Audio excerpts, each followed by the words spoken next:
Yes, I'm going to talk today about innovation, open innovation, and especially about the creative economies and how creative individuals can be integrated into new product development.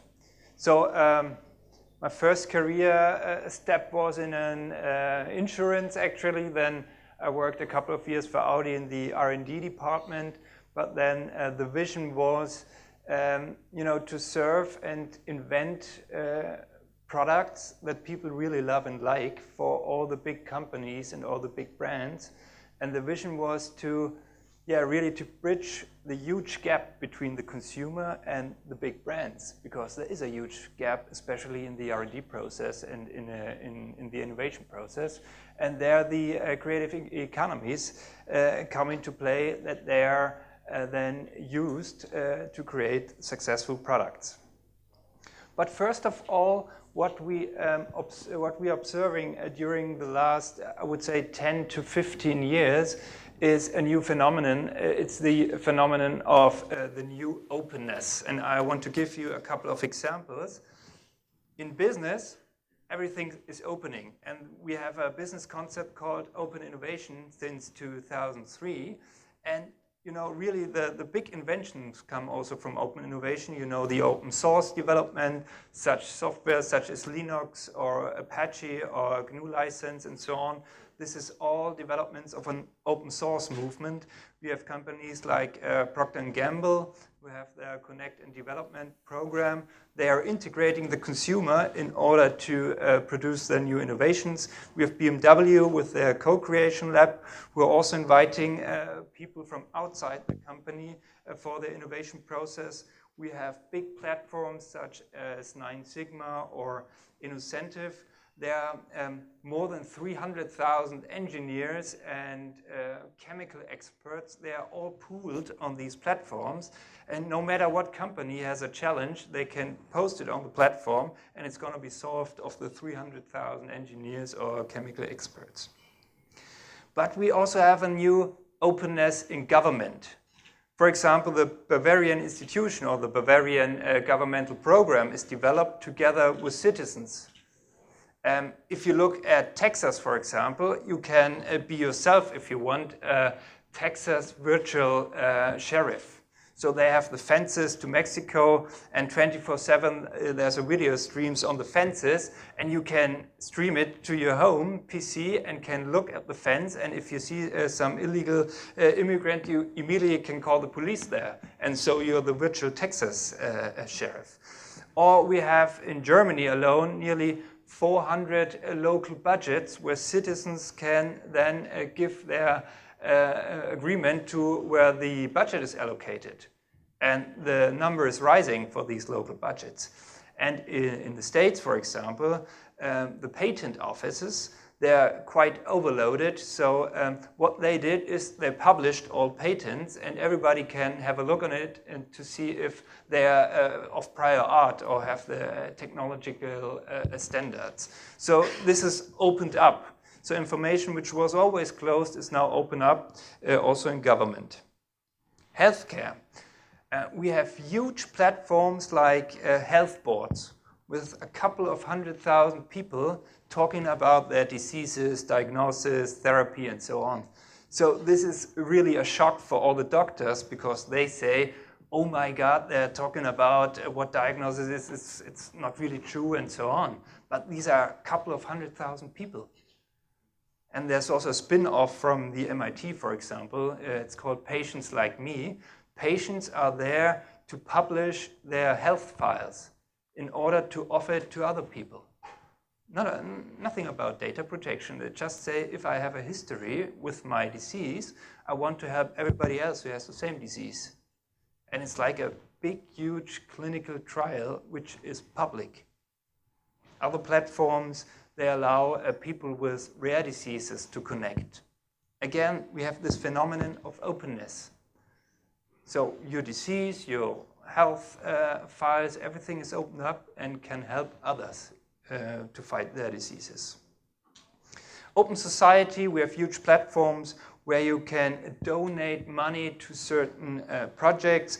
We have travel to change is another example. It's how you can combine your trip to wherever you are going with some meaning. For example, you go to Hawaii, there you can clean up the beaches together with other community members of Travel to Change and help the community there if you're going there.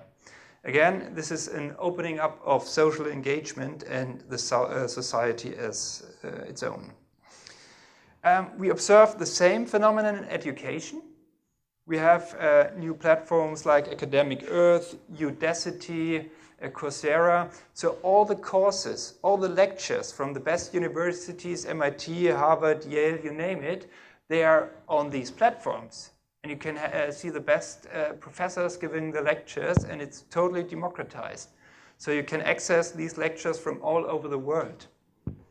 Again, and additionally, the results of science work are presented there. So it's a really democratization of knowledge in these cases.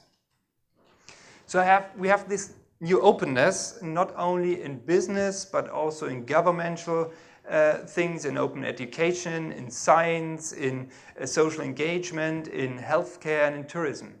And you always have different sets of people, like consumers, citizens, students, family, patients, and so on.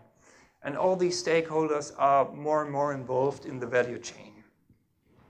I want to give you one example where this also happened for a huge corporation. You may know them, Bombardier. They make trains and aeroplanes. They also had a platform, and they invited everybody from outside the company to help them to design new trains, the new interior of trains. So they have this platform. They said, please submit your design, evaluate the designs of the other guys who have submitted. And within 8 weeks, they had 2,000 members on this platform. And they had more than 5,000 designs and nearly 500 free designs. So people not belonging to Bombardier do innovation work, creativity work, and post it on the platform. And these are a couple of the guys who posted their ideas and innovations on the platform. And this is one of them. So they are really elaborated designs. They're all done in CAD or design tools, and they designed trains for Bombardier. So I could go on with hundreds of these designs, but you see they're well designed, they're elaborately written concept, and one design is from Annie Pham. She designed a first-class coach. Alone on this design were 60,000 visitors. Another luxury interior was designed by Virogone, and he had 800 page views on this design. And the winner of the prize on the platform was this guy. It's Yopo Design, and he invented a spiral train. And on the platform, the people spent within 8 weeks 454,000 minutes. These are more than 7,000 hours, or more than 4 man-years were spent within these 8 weeks from outside the company to design trains. So, and this is not a phenomenon only done by Bombardier. There are many, many companies who are now not really outsourcing, but they're asking people outside their companies, outside their R&D labs, in order to help them for the new products. And the price was not really big money or something like this. The price was more in the area of social recognition. So the prize winners were invited to the biggest fair in transportation, the InnoTrans, and to present their ideas. And also the CEO of the company then greeted them. And this is more the incentive for people right now to participate in such innovation platforms. And the participants came all over the world. So the designs really come from Canada up to Indonesia. And this is not only the case for this example. In most of these big innovation contests, the designs really come from all over the world. As I said, not only Bombardier is doing this. This is a widespread phenomenon. Siemens invited the creative people from outside Siemens to invent the new smart grid, meaning how to produce and transport and store energy. Daimler invited people from outside Daimler in order to design the new smart. BMW invited people from outside BMW to design the new trunk systems of their cars and to design new mobility services. Osram for designing new LED solutions, HYVE for designing apps, Lufthansa for designing new cargo solutions, and so on. So many and many more in the future of these big brands and companies are relying on creativity from outside the company. And this is the idea of open innovation and co-creating innovation with people not in their R&D departments. So this illustrations exactly represents this. You have the company on the upper part. Since now there was always a system of closed innovation. So a company is developing within their walls the invention or the product and then is launching the product.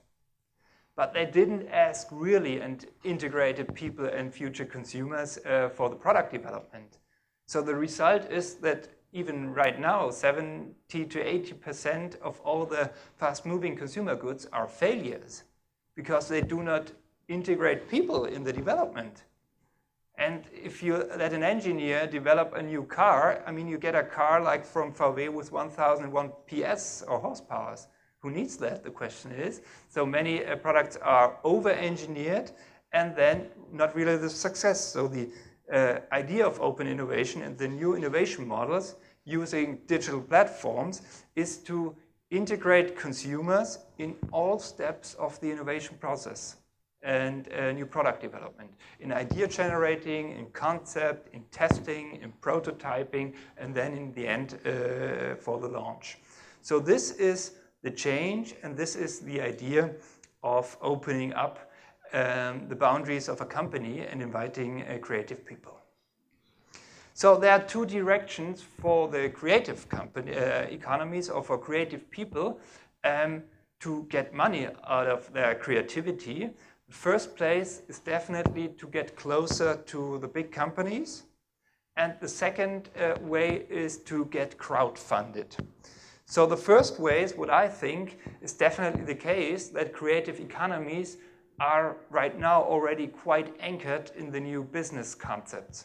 So we have in the late 90s the business concept of open source. We have creative economy in the early 2000s. We have the concept of open innovation in 2003. We have the business concept of co-creation in 2004. We have crowdsourcing in 2006. And these are the major business concepts in business administration right now. And they all have in common that the knowledge and the skills and that the consumers, the informed network consumers and empowered consumers are at the heart of these concepts. And these are really the main concepts in business administration right now. But for sure there are certain problems which are not solved yet. One is, for example, the organizational challenge. So if you think of a really big company like Unilever, now they have the chance to talk to individuals, creative individuals, and they do not really have the organizational structures to do this. Because right now, in the end, only the public relations department can talk to the outside world. The idea of open innovation is that every engineer and every developer in this company can exchange with consumers. So this has to be solved, that there's a sort of absorptive capacity or a channel within the company to all these creative individuals. So this is challenge number one. Second challenge is still that companies believe that they can steal ideas from individuals. So this is not really a legal problem. In first place, it's a cultural problem. So they can talk to individuals on an eye level, and they have to integrate, and then they have to install an incentive structure. It's all about give and take. You give me great ideas, I make great products of it, but you have to have something from it. So it's to give something back to also individuals, not only other corporations. For sure, we also have the legal challenge. We have the copyright, which then you have the right for your ideas, for example. In the media business, we have the Creative Commons, which is a set of license agreements, and you can decide for your own if somebody else can use your pictures, for example, or your blog entries. And others are fully free. It's more or less an anarchy. And this is also a challenge for the legal departments to work. My best guess is for Creative Commons, also for ideas, concepts, and products and prototypes. And for sure, we have the challenges which are methodological, because we have all these new instruments for digging down the knowledge which exists in the internet, for example, social media monitoring, ethnography, and so on. And as I said, this would be to solve this challenge to get closer to the companies. But the second possibility is to get crowdfunded. So if you have a creative project, no matter what, you can get crowdfunded. One of the biggest crowdfunding platforms is Kickstarter. It's actually the world's largest funding platform. And exactly this week, they passed 1 billion pledges, which were then invested into creative projects. And 5 million people supported these projects from 224 countries overall. And more of these platforms are now emerging. We do not have only Kickstarter. We have many more of them. So if you multiply the Kickstarter volume, that's a real economic impact this can make. Thank you very much for listening to the Open Innovation World. Any questions? Comments or questions? Yeah.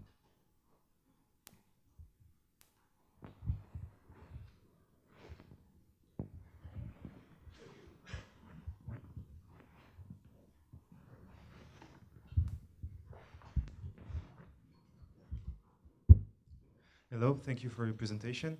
We've seen from former presentations that like creative business and this kind of connected activities are taking always a higher part in our society, but still there is like difficulty for startup or young people to begin to start according to their country. For instance, I'm from France, and in France it's really difficult for a startup to go up. So I was wondering, is there any like, I don't know, canal or some way like firms try to speak to government or to country in order to help their young people to get into this kind of business, because it's like the heart of creativity today. Yeah, there are more and more governmental projects which are supporting new startups, but in the end, startups get money from the investors or from the big companies, and they have many to choose from. So it's only 1 out of 1,000 or so can really make it. But the alternative definitely are these crowdfunding platforms, because you have not institutional investors then, these are private people. And if I like one project, I give money for it. And I'm not looking at the interest rate over the next years. So this is definitely a second track for getting invested for young startups.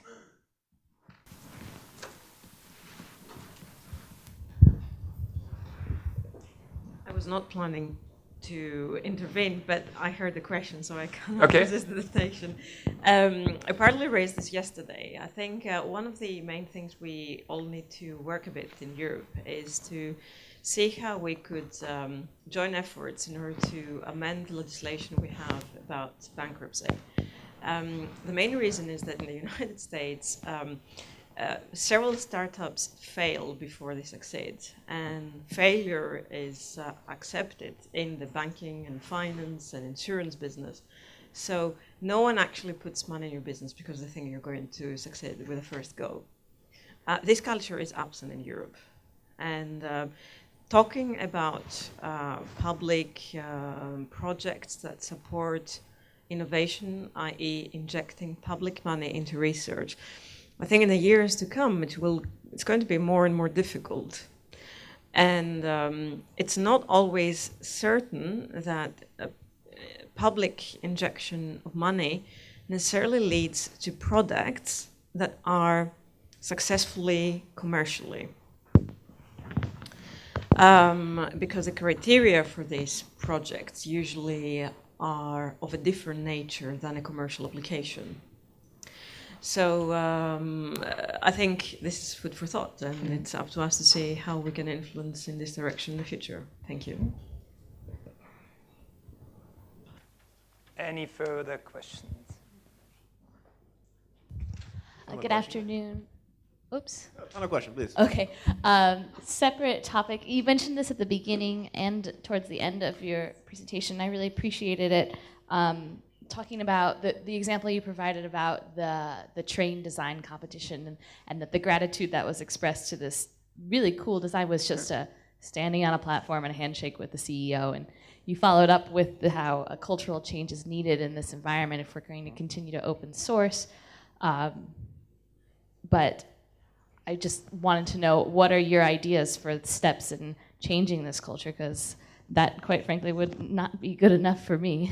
Yeah, right now it's good enough because we are always asking the people why you participated and why you contributed. Right now the main motivation is the recognition of the peer group, that other designers say that's a great design, and it's curiosity. But this will not be enough for the next years because more and more companies come and they're offering these platforms, and I want to have another incentive, which definitely will be more in the monetary area, but then again has to be some sort of license fee or kickback if the product is successful. And this will be the way I would go to take the learnings from Creative Commons and apply them on real products, not only digital products, but real tangible products with a sort of license agreements where you can pick from and say, I want to have a license fee, I give it for free or whatever, but you have to choose for your own. So this would be the recommendation.